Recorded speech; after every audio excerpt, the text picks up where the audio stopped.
Sup guys, this is HK here bringing you a review on the latest One Piece manga chapter, chapter 816, and what the hell? Holy shit, that ending! Wow. Wow.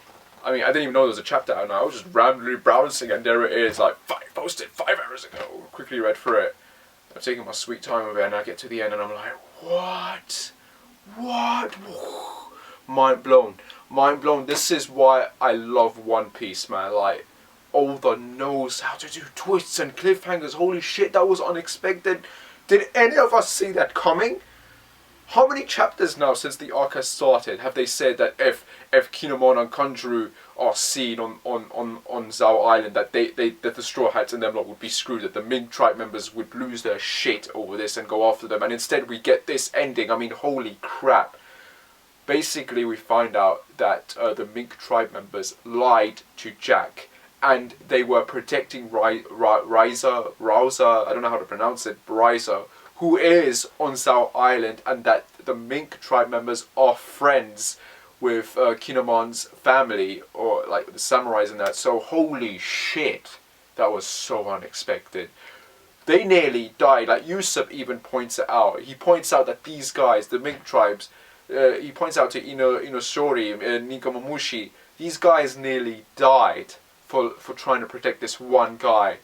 And yet they were cool with it, because as Nikomamushi says at the end, you know, they would have given their lives to protect their friend if you know, if it meant their demise. You know, like, holy crap, what an ending! Seriously, what a bloody shock! Like, so yeah, this chapter basically starts where the last one that left off in it. Yeah, you got Frankie, Brooke, and Robin, who slept through, obviously, and they wake up and they see the drawings on the floor and they realise that the Kanjuro and Kinemon have gone past. They quickly rush back to get them.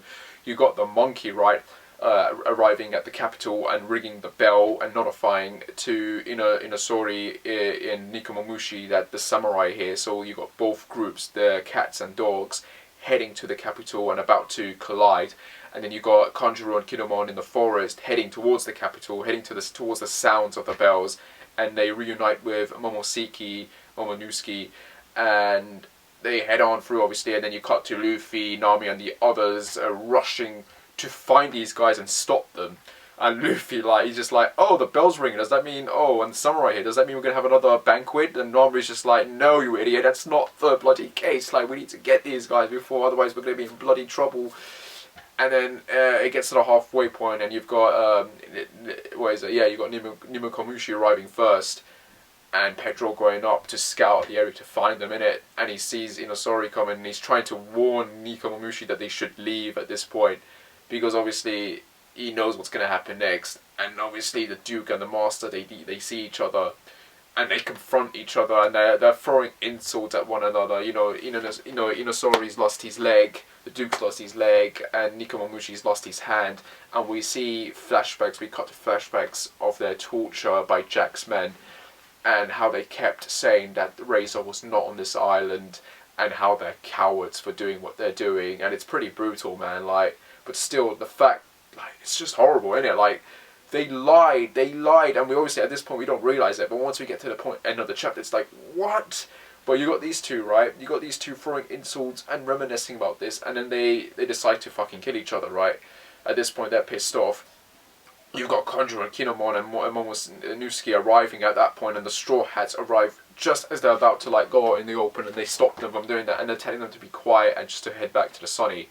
But once Kinemon sees these two duking it out, you've got him jumping, like, getting loose from the Straw Hats' grasp and shouting out for them to stop. And it's like, holy shit, what's going to happen now? Like, oh my god, are they going to be able to talk themselves out of this? What's going to happen? And then you got Kanjuro joining Kinemon and running up, and they pretty much, like, tell them all that they're here, that they're samurai from the, you know, you got Kinemon saying that he's from the Geku family, from the Wano country, and they're here to look for their comrade, a samurai called Raizu, and asking them if he's here and if he came here by any chance. And you got Usopp and Chopper just losing their shit. They're like, oh, holy shit, you just told them, like, what the hell, keep quiet, get the hell out of here, run for your life. And then we get the biggest bloody twist that I think none of us saw coming. Like, what the hell? Like, seriously, chill, again, but chill, man. Chill and not my spine when I read this. I was like, holy crap, that was unexpected. And then you've got the Duke and the Master pretty much getting on their knees and saying, Razor, don't worry, Razor is safe. And at this point, the Straw Hat crew just lose their shit. Like, everyone is in shock. And the realization hits that these guys, these guys knew who Razor is, and they were protecting him this whole time, this whole bloody time, and they allowed themselves to get tortured by Jack and his man. I mean, these guys lost limbs for this one guy. And yeah, like I said, Usopp points out, he's like, your Millennium civilization nearly got destroyed, and you've got all the Mink tribe members just smiling. You've got the Duke and the Master just smiling. Their anger, the rivalry, whatever was there a minute ago, vanished upon seeing Kinemon and Conjuru. And they're just all smiling, and they're apologizing to the Straw Hat crew members for not telling them, because obviously they didn't know. And they pretty much revealed that the Mink tribe members have been friends, family. They're like as close as you can get as family for generations with Kinemon's family, I think, from the Wano country. So they're very tight, basically. And they revealed that, Razor is safe and all good and shit, and that they would not betray a friend to the enemy and that. So yeah, that's how the chapter ends, and it's just such a shocking moment, and the realization hits the Straw Hat crew members how good-hearted these guys are. I mean, if you wanted a very good idea of how good and noble the Mink tribe members are, this bloody sold it. The fact that they went so far and beyond to nearly sacrifice all of their lives just to save this one guy. You have to wonder who this Razor guy is, and what the relationship with these guys really is, to the point where they're like so freaking tight that they would sacrifice their civilization. Like, it was shocking, and it was sad, and it was beautiful at the same time. This is what I mean. I love Oda for his writing. He comes up with something, and he surprises you and turns it over the side. You think one thing and the opposite happens. It's like, wow. And yeah, we pretty much find out that there's no chapter next week, as expected and understandable, obviously. After this twist, Oda needs a bloody break to come up with something good next week, like in 2 weeks' time, because this was just a good way to end it for in terms of cliffhanger, and leaving us hanging for another week or two. So like, it's just, wow, man, like, this was so unexpected, such a mind blow, and beautiful, like I said, beautiful at the same time. So yeah, here I am, predicting all of this stuff, like a lot of us predicting these things that are to come, and the opposite happens. Like, and that's a good thing, to be honest, because it means this arc's gonna move at a faster pace now. And now we got a good sense of where the story's gonna go next now, instead of like thinking that we're gonna get this big massive fight between the Duke and the Master, and this whole chase maybe and battle for them trying to go after the samurai guys. That's not going to happen now. Now we're probably it's still going to be a good quiet moment. I think what's going to happen is we're going to get maybe a flashback now in the next few chapters that's going to explain the relationship between Zhao and the Wano country, and who Razor is, and where he is, and where he's been the whole time. So I'm wondering what that's all about. I wonder where he's been hiding. I'm thinking it's got something to do with the whale, that whale in the center, the tree in it.